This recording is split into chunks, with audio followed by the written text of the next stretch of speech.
ক্রয় মূল্য এবং বিক্রয় মূল্যের অনুপাত 5:7 হলে লাভের শতকরা পরিমাণ কত?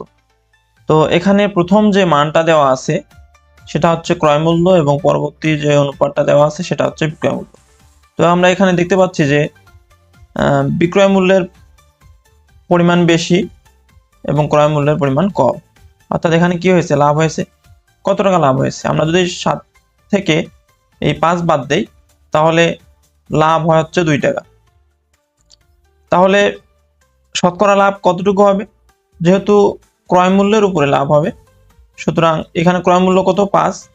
তাহলে 5-এর 2 অংশ অর্থাৎ 2 টাকা লাভ হয় এবং তার সাথে 100% গুণ দেব, কারণ হচ্ছে আমাদের যদি শতকরা বের করতে হয় অবশ্যই আমাদের 100% দিয়ে গুণ করতে হবে। তো আমরা যদি এখানে কাটাকাটি করি, 5 দিয়ে 100-কে ভাগ দেই তাহলে এখানে পাবো হচ্ছে 20 এবং 2 গুণ করলে হচ্ছে 40%, অর্থাৎ শতকরা লাভের পরিমাণ হবে 40%।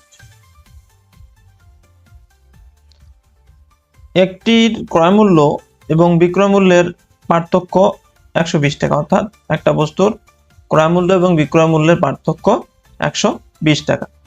এখন বলছে 20% হার লাভে দ্রব্যটির বিক্রয় মূল্য কত?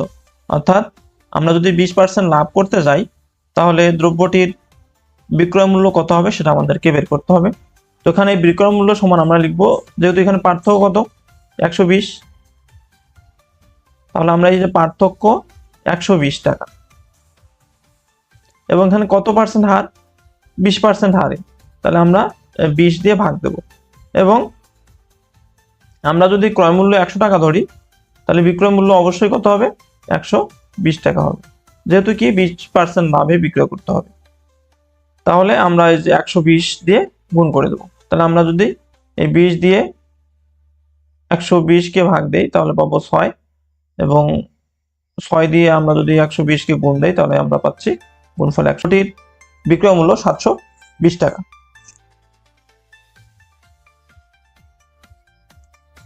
কোন সংখ্যার দ্বিগুণের সাথে 5 যোগ করলে 17 হবে।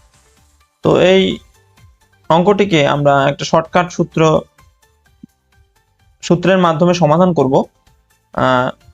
আমাদের যোগফল বলছে যে 17 হবে।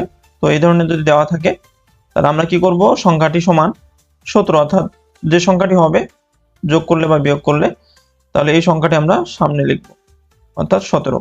এবং বলছে যে এখানে 5 যোগ করলে, যোগ করাটা উল্লেখ করা থাকলে আমরা বিয়োগ করে দেব, আর যদি বিয়োগ করা থাকতো তাহলে আমরা এখানে যোগ চিহ্ন দিতাম। যেহেতু এখানে 5 যোগ করলে হচ্ছে তাহলে আমরা 17 - 5 দেব। এবং এখানে বলছে যে দ্বিগুণের সাথে, এখানে যদি 3 গুণ থাকতো তাহলে আমরা নিচে 3 দিয়ে ভাগ দিতাম। যেহেতু এখানে দ্বিগুণ বলছে, এই দ্বিগুণের জন্য আমরা 2 দিয়ে ভাগ দেব। তাহলে এটাকে যদি আমরা ক্যালকুলেশন করি, 17 থেকে 5 বাদ দিই তাহলে হচ্ছে 12, 12-কে যদি আমরা 2 দিয়ে ভাগ দিই তাহলে পাচ্ছি 6, অর্থাৎ 6 এর দ্বিগুণের সাথে 5 যোগ করলে 17 হবে। তাহলে আমাদের অ্যান্সার হচ্ছে 6। ত্রিভুজের যে কোনো দুই বাহুর দৈর্ঘ্যের অন্তর তৃতীয় বাহু অপেক্ষা ক্ষুদ্রতর হবে। পিতা ও পুত্রের বয়সের অনুপাত 5:3। পিতার বয়স 40 বছর হলে পুত্রের বয়স কত?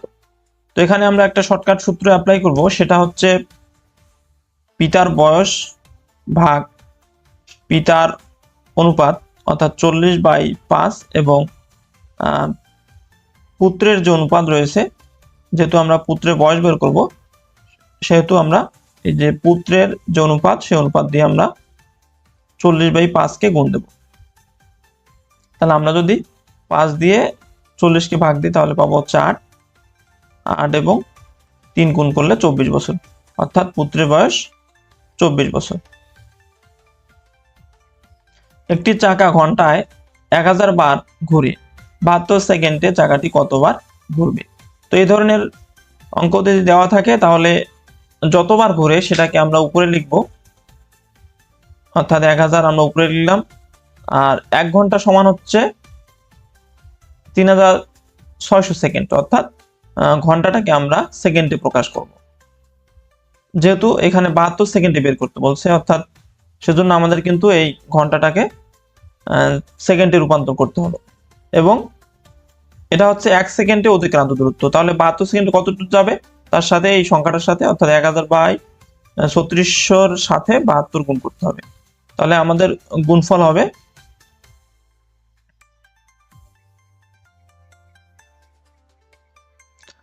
আমরা এখানকার দুইটা শূন্য এবং উপরের দুইটা শূন্য কেটে দিলাম এবং 36 দিয়ে 72কে ভাগ দেব, তাহলে ভাগফল পাবো হচ্ছে 2 এবং এখানে 10 গুণ করলে আমরা পাচ্ছি হচ্ছে 20, অর্থাৎ 72 সেকেন্ডে চাকাটি 20 বার ঘুরবে। তাহলে আমাদের অ্যান্সার হবে গ। এরপরে আছে 1 মিটার সমান কত ইঞ্চি।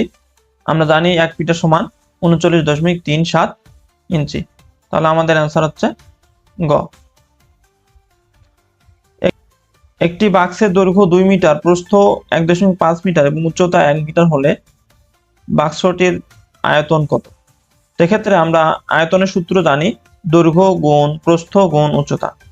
তাহলে আমরা দৈর্ঘ্য 2, প্রস্থ 1.5 এবং উচ্চতা 1 গুণ করলাম, গুণ করলে আমাদের গুণফল হচ্ছে 3 ঘনমিটার, অর্থাৎ আয়তনের একক হচ্ছে ঘনমিটার, এসআই একক। সুতরাং আমাদের অ্যান্সার হবে খ, 3 ঘনমিটার। দুইটি সংখ্যার যোগফল 15 এবং বিয়োগফল 13, ছোট সংখ্যাটি কত। তো আমরা এখানে ধরে নেব যে ছোট সংখ্যাটি x, তাহলে বড় সংখ্যাটি কত হবে। যেহেতু টোটাল যোগফল হচ্ছে 15, তাহলে বড় সংখ্যাটি হবে 15 বিয়োগ x।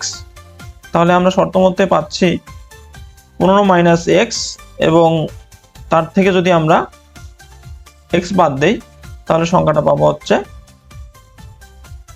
13।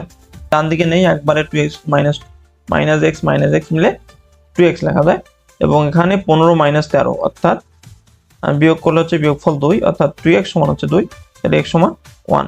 তাহলে ছোট সংখ্যাটি হবে কত, 1। একজন দোকানদার 12% লাভে একটি জিনিস 56 টাকায় বিক্রয় করে, জিনিসটির ক্রয় মূল্য কত।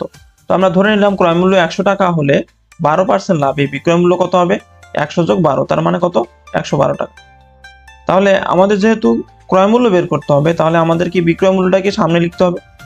তাহলে বিক্রয় মূল্য 112 টাকা হলে ক্রয় মূল্য 100 টাকা, অতএব বিক্রয় মূল্য 1 টাকা হলে ক্রয় মূল্য কত হবে, 100 ভাগ 112 টাকা।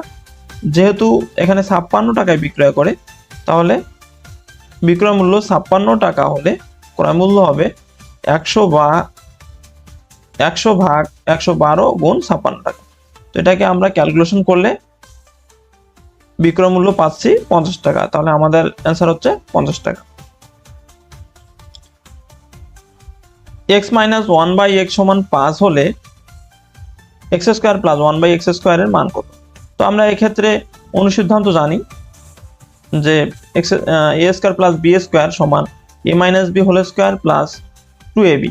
যেহেতু এখানে a বলতে x এবং b বলতে 1/x, সুতরাং আমরা a - b পাবো হচ্ছে x - 1/x এর whole square plus 2 × x × 1/x। তো এখানে আমরা মান বসাই দেই, x - 1/x এর মান হচ্ছে 5 এর উপরে স্কয়ার মানে হচ্ছে 25 এবং এখানে x কেটে যায়, তাহলে যোগ হচ্ছে 2। তাহলে x² + 1/x² মান হচ্ছে 25 আর 2 যোগ করলে 27। তাহলে আমাদের অ্যান্সার হচ্ছে 27। তো ভিডিওটি কেমন লাগলো অবশ্যই কমেন্টে জানিয়ে দিবেন।